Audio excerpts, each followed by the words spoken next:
प्यारे बच्चों, नमस्कार। एजुकेशन स्कूल परिवार में आपका स्वागत है। हम एसएससी जीडी के प्रीवियस पेपर सोल्व कर रहे थे। आज हम 11 जनवरी 2023 जो दूसरी शिफ्ट में एग्जाम हुआ था उसके क्वेश्चन सोल्व करेंगे। Question number 1। एक कंपनी 3 प्रकार की क्रमिक छूट प्रदान करती है। प्रथम ऑफर क्या है भाई? 25% और 5% की छूट ले सकता है कोई ग्राहक। या दूसरा ऑफर क्या है? 20% और 10% की 2 क्रमिक छूट ले सकता है। या तीसरा ऑफर क्या है? 15% और 15% की 2 क्रमिक छूट ले सकता है। ग्राहक के लिए कौन सी ऑफर सबसे अच्छी है? भाई ग्राहक के लिए कौन सा फायदेमंद होगा? तो देखो कैसे करेंगे। सबसे आसान तरीका तो ये है भाई, यदि दोनों का योग सेम हो, 25 और 5 30, 20 और 10 30, 15 और 15 30, योग बराबर है, तो क्या होगा? जिसमें अंतर सबसे ज़्यादा होगा वो ग्राहक के लिए फायदेमंद होगा, और जिसमें अंतर सबसे कम होगा वो दुकानदार के लिए फायदेमंद होगा।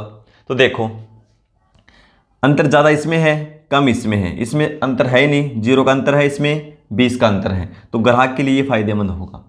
निकालते कैसे हैं? सक्सेसिव डिस्काउंट मेथड से। तो देखो 25, दूसरा क्या है 5, और फिर 20 और 10, और फिर 15 और 15। सिंपल तरीका मैंने बता दिया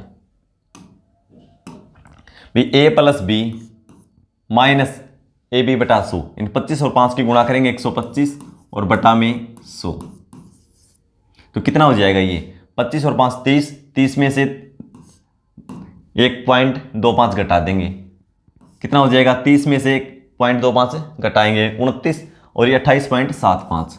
ये हो जाएगी डिस्काउंट 28.75% की।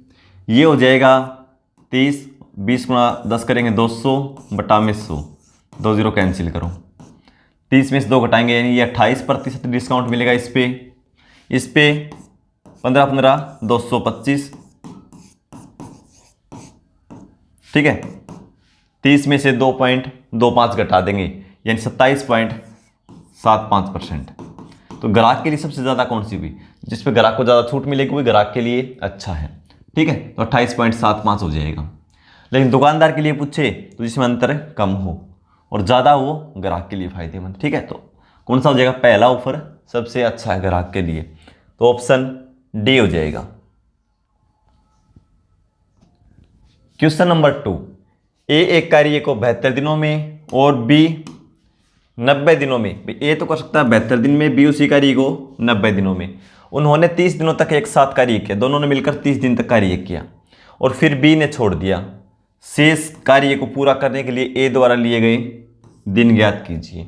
शेष कार्य को ए कितने समय में पूरा करेगा? तो देखो, 2 व्यक्ति हैं ए और बी। कोई कार्य को ए करता है 72 दिन में और बी 90 दिन में। कुल काम के लिए दोनों का एलसीएम कितना हो जाएगा? अब इनका 360, 5 बार में 360 ले लो, ठीक है। 4 बार में 90 से 4 बार में, 72 से 5 बार में, ठीक है। तो एक दिन का कार्य निकालेंगे तो ये 5 यूनिट, और 90 से भाग देंगे तो 4 यूनिट। दोनों मिलकर एक दिन में 5 और 4 9 यूनिट, और दोनों मिलकर कितने दिन कार्य करते हैं? 30 दिन। तो एक दिन में 9, 30 दिन में 270। अब ये देखो शेष कार्य कितना बचा भाई? कुल काम हमने मान लिया 300 यूनिट, जिसमें से 270 हो चुका है। कितना बचेगा? 360 में से 270 घटाएंगे तो 90 यूनिट। किससे करवाना है ये? ए से। किससे करवाना है? ए से। एक दिन में 5 यूनिट, तो शेष कार्य को कितना दिन में करेगा? 5 से भाग देंगे तो 18 दिन में कर देगा, ठीक है। शेष कार्य को ए 18 दिन में कर देगा, ऑप्शन ए हो जाएगा। Question number 3। 8, 16, 20 और 32 से विभाज्य सबसे छोटी संख्या ज्ञात कीजिए। सिंपल क्वेश्चन है भाई। 8, 16, 20 और 32 तीनों से विभाज्य होनी चाहिए, पूरी पूरी भाग होनी चाहिए, और सबसे छोटी संख्या होनी चाहिए। क्या होगा? चारों का एलसीएम निकाल दो। 8, 12, एलसीएम निकालना किस किस का? 8, 16, 20 और 32। तो देखो भाई, 8 के टेबल में 16 भी आता है और 32 भी आता है, ठीक है। तो क्या हो जाएगा? इनका एलसीएम तीनों का हो जाएगा 32। 8, 16 और 32। ठीक है, फिर देखो 20 बच गया। 20 में क्या है, 4 और 5, तो 4 तो इसमें शामिल हो गया। 32 में 5 से और गुणा कर दो। 32 को 5 से गुणा करेंगे 160, इसका एलसीएम हो जाएगा भाई। ठीक है, 160 वह सबसे छोटी संख्या है जो उन चारों से पूर्णतः विभाजित हो जाएगी, 160। क्वेश्चन नंबर 4, सिंपलीफिकेशन का भी देखो कैसे सोल्व करेंगे। तो सबसे पहले हम क्या करते हैं, ब्रैकेट को हल करते हैं। ब्रैकेट में भी सबसे पहले छोटी, फिर मंझला कोष्टक यानी बिचला कोष्टक बोलते हैं जिसको, फिर बड़ा कोष्टक। ठीक है, छोटी ब्रैकेट, फिर मध्यम ब्रैकेट और फिर बड़ी ब्रैकेट। और ब्रैकेट के अंदर भी सबसे पहले का, फिर भाग, गुणा, जोड़, घटा, इस तरह हल करते हैं। ठीक है, तो सबसे पहले इसको हल करेंगे। देखो छोटी कोष्टक ये है, छोटा ब्रैकेट,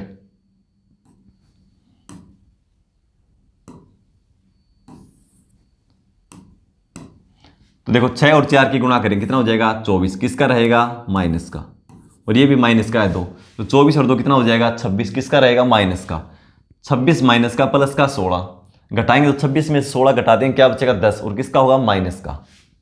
तो यहाँ पे देखो फिर यहाँ पे 14 और यहाँ क्या बचा अंदर, माइनस का 10, और माइनस माइनस आएगा बाहर, क्या हो जाएगा, प्लस, क्योंकि बाहर भी माइनस है ना, अंदर क्या है, -10, माइनस माइनस की गुणा होगी तो क्या हो जाएगा, प्लस, प्लस का 10।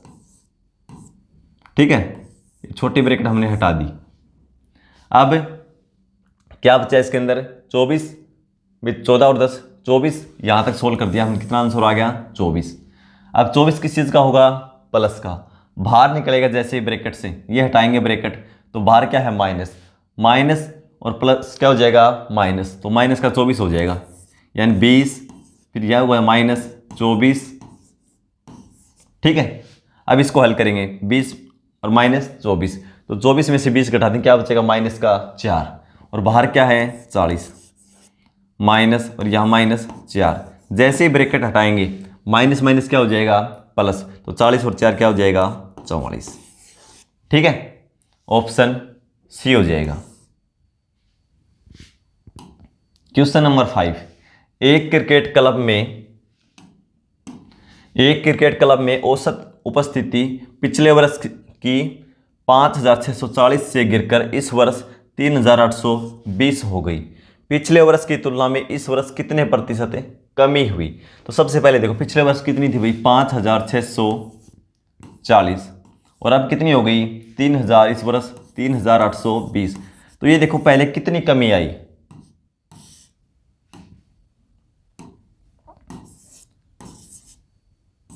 यानी 1,820 की कमी होगी ना, 1,820 की कमी हुई। किस पे हुई, पिछले वर्ष कितनी थी, 5,640। प्रतिशत निकालना है तो गुणा में 100 कर दो, इन 2 जीरो लगा दो। अब इसको हल कर दो, 0 से 0 कैंसिल करो। अब 4 से होगा 14, 1, 4 से 4 चुके 16 बचेगा 2, 4 पंजे 20, 2 4 पंजे 20। ठीक है, अब 3 से हो सकता है कैंसिल, लेकिन 3 से ये नहीं होगा। ठीक है, तो अब क्या करें, इसको भाग देना पड़ेगा भाई। 4,550 को 141 से भाग दे दो, 14 42, 3 बार में जाएगा, 3 3 चौके 12, 1 3 और 1 4, कितना बचेगा, 2, और यहाँ पे भी 2 1 3, यहाँ 3 बच जाएगा, 0। अब 2 बार में 282, 3 बार में ज़्यादा हो जाएगा तो 2 बार में लिखूँ 282। देखो हमारा काम चल जाएगा तो ठीक है। 32 किसी ऑप्शन में है देखो, वैसे 3 से ही काम चल जाता क्योंकि वो एक ऑप्शन में 3 से स्टार्ट हो रहा था। ठीक है, तो आगे हमें करने की जरूरत नहीं है, तो ये हमारा आंसर क्या हो जाएगा, डी। यदि समय है हमारे पास तो करके देख लो, वरना आंसर लगाओ और आगे बढ़ो, क्योंकि कंपटीशन एग्जाम में समय कम होता है। ठीक है, यदि भाई हमारे पास समय बचा हुआ है 5-10 मिनट और 1-2 क्वेश्चन हमारे पास शेष है तो कर सकते हैं, चेक करो अच्छे से। लेकिन समय भी 2-4 मिनट बचा है, क्वेश्चन भी 2-4 ही बचे हैं, तो क्या करेंगे, ऐसे आगे बढ़ेंगे करके। ठीक है, क्योंकि देखो वैसे काम चल जाता है 3 से ही, एक ही ऑप्शन में था, तो हमारा आंसर डी हो जाएगा। क्वेश्चन नंबर 6 देखो, किसी संख्या में 30% की वृद्धि करके पुनः 30% की वृद्धि की जाती है। मूल संख्या की पुनर्प्राप्ति के लिए बढ़ी हुई संख्या को कितना प्रतिशत कम किया जाना चाहिए। भाई कोई संख्या है उसको 30% बढ़ाया गया, मान लो वो संख्या 100 है, 30% बढ़ाएंगे तो संख्या कितनी हो जाएगी 130। दोबारा फिर 30% बढ़ाया गया, फिर 30% बढ़ाएंगे तो 130 का भी 30%, यानी 130% निकाल देंगे फिर 130% हो जाएगी, तो संख्या कितनी हो जाएगी 169। संख्या थी कितनी हमारी 100, 100 से कितनी होगी 169, कितनी बढ़ी है, ठीक है 100 से 169 हो गई, कितनी बढ़ गई 69 बढ़ गई। हमें कम करना है वापस 100 लाने के लिए, तो कितना कम करना होगा इसको 69। किस पे भाई, इसी पे करेंगे ना, तुलना इससे की जा रही है, और प्रतिशत के लिए गुणा में 100, इन 2 जीरो लगा दो ऊपर, कैंसिल होता तो कैंसिल कर दो, नहीं तो इसको भाग देना पड़ेगा, ठीक है। कैंसिल तो ये होगा नहीं तो भाग देना पड़ेगा। देखो 6900 वो भाग किससे देंगे 169 से, 170 के करीब है तो 4 बार में 68, यानी 4 बार में जाएगा, 4 36, 3 64 और 3 67, कितना बचेगा 4 1 14। अब आगे भाग नहीं जाएगा तो 0, ठीक है, अब 0 उतार सकते हैं। अब दशमलव लगाएंगे तो देखो किसी ऑप्शन में है क्या 40, देखो इसमें मिल गया, तो आगे करने की जरूरत नहीं है हमें, तो हमारा काम चल गया, ठीक है। चाहो तो आगे करके देख सकते हो आप, ठीक है। तो हमारा आंसर क्या हो जाएगा 40.82%, उसको कम करना होगा। क्वेश्चन नंबर 7, 14 सेंटीमीटर त्रिज्या वाले एक गोले का वक्र पृष्ठीय क्षेत्रफल ज्ञात कीजिए। पाई बराबर 22/7 का प्रयोग करें। मैं गोले का क्या निकाला, वक्र पृष्ठीय क्षेत्रफल, तो गोले का वक्र पृष्ठीय क्षेत्रफल क्या होता है 4 पाई आर स्क्वायर, 4 पाई का मान 22/7 आर स्क्वायर, आर की वैल्यू कितनी है 14। तो सिंपल क्वेश्चन है बिल्कुल, इसका मान हमें निकालना है। 7 से कैंसिल करेंगे 2 बार में, ठीक है। अब इनकी आपस में गुणा कर दो, 22 गुणा 4 कितना हो जाएगा 88, 88 को हम 2 से गुणा करेंगे 176, और 176 की और 14 की गुणा कर दो, 14 की 84 8, 14 7 98 और 8 106, 10 14 और 10 24, यानी 2464 वर्ग सेंटीमीटर क्या हो जाएगा उसका वक्र पृष्ठीय क्षेत्रफल, 2464। ऑप्शन पहला ही हो जाएगा, ठीक है। क्वेश्चन नंबर 8, यदि x y के अनुक्रमानुपाती है और y बराबर 8 होने पर x बराबर 10 है, तो y बराबर 36 होने पर x का मान ज्ञात करें। अनुक्रमानुपाती का क्या मतलब भाई, जो दोनों में संबंध है वो हमेशा सेम रहेगा, रेशियो। कहने का मतलब ये है, क्या दे रखा है y और x, ये y और ये हमने x, y का मान बता रखा है इसने 8, तो x का मान क्या है 10। भाई जो अनुक्रमानुपाती का अनुपात मतलब है ये है, कितना भी करो रेशियो उनका सेम रहेगा, ठीक है। भाई ये 16 करोगे तो ये 20 हो जाएगा, इस तरह बोल रखा है इसने। तो देखो रेशियो निकालो, 4 और 2 से कैंसिल करेंगे तो 5। यदि y का मान 4 है तो x का 5 हो जाएगा, लेकिन क्या बता रखा है y का मान इसने 36, यानी y का मान 36 बता रखा है।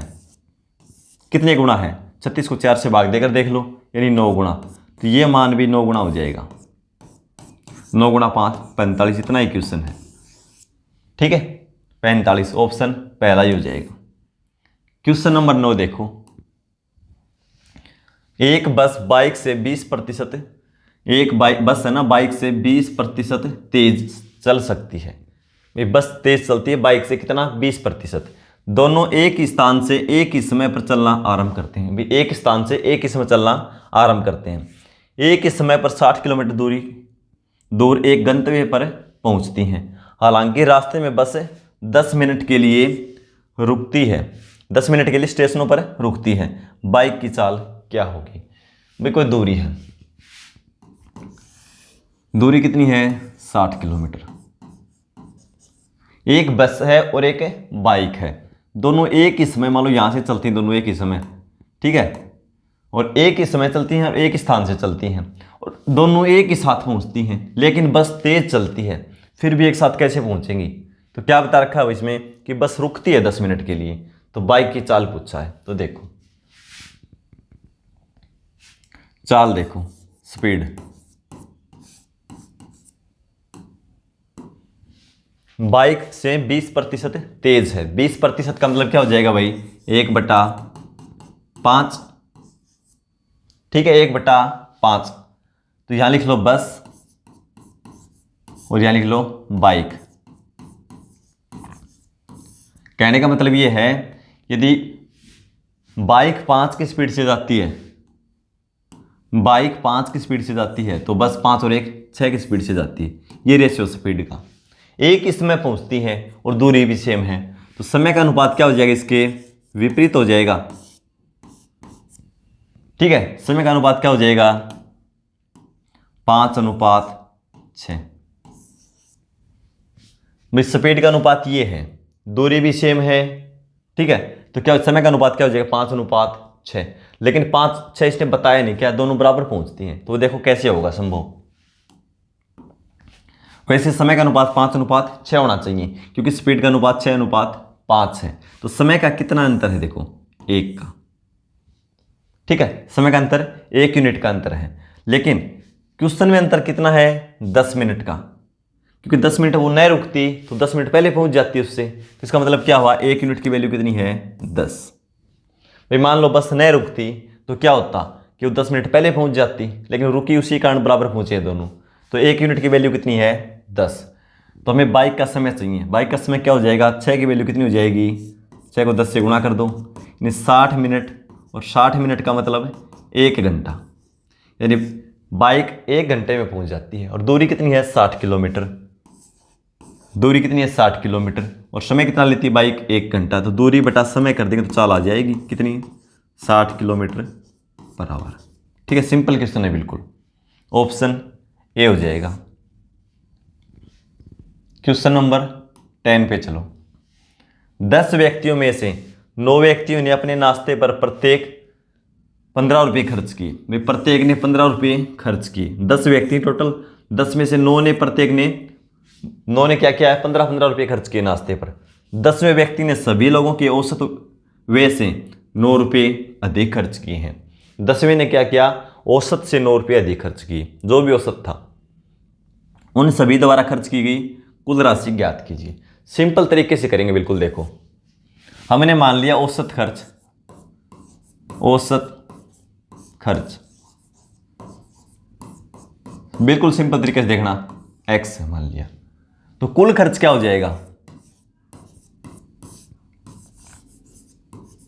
कुल खर्च कितना हो जाएगा?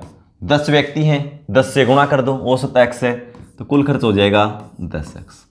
बिल्कुल सिंपल तरीके से। ठीक है, ज़्यादा कैलकुलेशन भी नहीं होगी। ठीक है, x हमने औसत खर्च मान लिया और कुल खर्च हो गया 10x। ठीक है, अब देखो 15 ने खर्च कितना किया? 9 ने खर्च कितना किया? प्रत्येक ने 15 रुपये। 9 व्यक्तियों ने किया 15 रुपये, तो 9 व्यक्तियों का खर्चा कितना हो जाएगा कुल? तो 9 गुणा 15। चलो ठीक है, ये चीज़ ठीक है। 10वें ने क्या किया? प्लस, भाई 9 का दिया होगा, 10वें का और जोड़ दो। जो भी औसत था, औसत कितना था? x, उससे 9 रुपये अधिक, तो इसमें 9 और जोड़ दो। ये 9 व्यक्तियों का खर्च था, ये 10वें का, सभी का जोड़ दें तो क्या हो जाएगा? 10 का कुल खर्च। और 10 का कुल खर्च क्या है? 10x। इसका मतलब क्या हुआ? 10x बराबर ये हो जाएगा। अब इसको सोल्व कर दो, हमारा आंसर आ जाएगा। ये कितना हो जाएगा? 135 और प्लस 9 कितना हो जाएगा? 144। और x की साइड आएगा तो ये माइनस का 9x। 9x की वैल्यू 144, x की वैल्यू निकालेंगे तो 9 से भाग कर देंगे, 9 से कैंसिल करो 16, यानी x की वैल्यू कितनी आ गई? 16। बिल्कुल सिंपल क्वेश्चन। देखो एक लाइन में लिखा हमने, ये नहीं कि x मानकर हम करेंगे, नहीं, जरूरत पड़ी तो करेंगे। ठीक है, बिल्कुल आसान है तरीका। x की वैल्यू कितनी आ गई? 10। कुल खर्च पूछा है, कुल खर्च कितना है? 10x। और x की वैल्यू कितनी है? 16। तो 10 गुणा 16 160 रुपये हो जाएगा। 160 रुपये हो जाएगा कुल खर्च। Option D. क्वेश्चन नंबर 11, एक कंपनी ऋण पर 10% वार्षिक दर से चक्रवृद्धि ब्याज लेती है। कंपनी द्वारा 2 वर्ष की अवधि के लिए 2,20,000 रुपये की राशि दी जाती है। कंपनी ने प्रत्येक वर्ष की बजाय प्रत्येक 6 माही में ब्याज को चक्रवृद्धि किया। भाई 1 साल में करना था, उसने 6 महीने में ही कर दिया। यदि कंपनी ब्याज को वार्षिक रूप से चक्रवृद्धि करती तो उधारकर्ता द्वारा कितना पैसा बचा लिया जाता, 1 स्थान तक हमें बताना है। इस क्वेश्चन को सोल्व करके आंसर कमेंट बॉक्स में लिखेंगे। मिलते हैं अगली क्लास में। धन्यवाद।